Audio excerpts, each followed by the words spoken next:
Dinumog ng mga tao ang ginagawang taping ng Sigabo. Kaya agad na nagkaroon ng tensyon sa paligid habang paparating sina Coco Martin at Julia Montes para sa kanilang eksena. Dahil sa dagsa ng mga usisero at fans na gustong makalapit, makikitang nag-alala si Coco para kay Julia habang papalapit ang mga tao sa kanilang pwesto.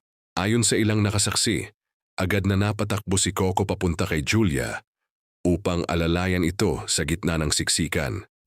Hindi na raw nito iniwan ang aktres at siniguradong ligtas itong makakarating sa sasakyan habang patuloy ang pagkumpulan ng mga manonood sa area ng taping. Makikita rin umano ang pagiging maingat ni Coco habang inalalayan si Julia papasok ng sasakyan.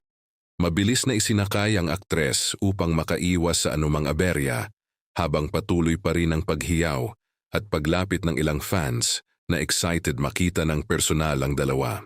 Sa kabila ng kaguluhan, nanatiling maayos ang sitwasyon matapos makiusap ang production staff at security sa mga taong naroon.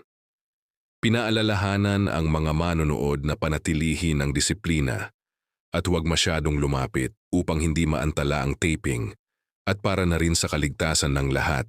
Marami naman ang natuwa sa naging pag-aalala ni Coco para kay Julia, dahilan upang mas pag-usapan online ang kanilang samahan.